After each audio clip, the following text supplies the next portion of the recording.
Good morning, boys and girls. In today's message, we're going to start by playing a very quick game.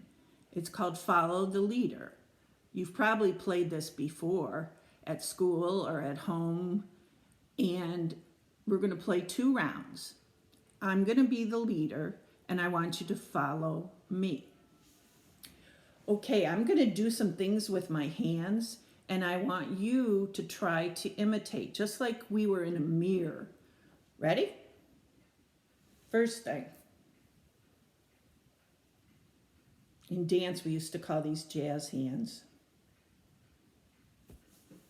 Second thing.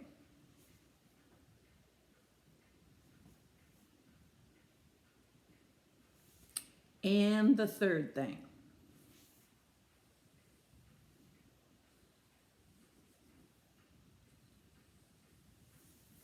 Okay? Now, for round 2, I'm going to ask you to do something. And that something is I want you to turn around so that you are not facing me. And you're going to, because you're not facing me, you're going to have to guess what I'm doing with my hands. So turn around with your back to the screen.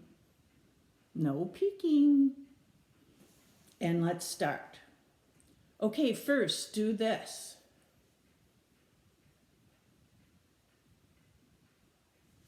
Second, how about this? Third, how about this?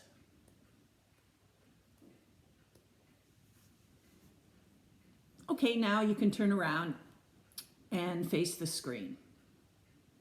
How'd you do? Wasn't as easy the second time. I would guess that you probably did whatever you wanted to do because you really couldn't follow me. And this is just like what happened in Jesus' day with his disciples. The pastor is going to read a story about Jesus talking to his disciples, and when he spoke to them, he said, you know, some bad things are going to happen. They may happen to me. They may happen to all of us. And Peter, one of the disciples who loved Jesus, he didn't want anything bad to happen to him or to happen to Jesus. And so he said, well, to be safe, let's just turn and look the other way. And Jesus said, but then you're not following me. You're following what you want to do. So he said to the disciples, you always need to follow me to follow God. That doesn't mean things will always be easy, but as long as you keep me and God in focus, everything will be okay. And how do we do that? Well, we do it in a lot of different ways. We read stories from the Bible. We talk to our friends about Jesus and God.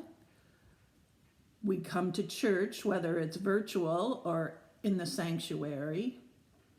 And we study stories about how Jesus lived and how he wants us to live.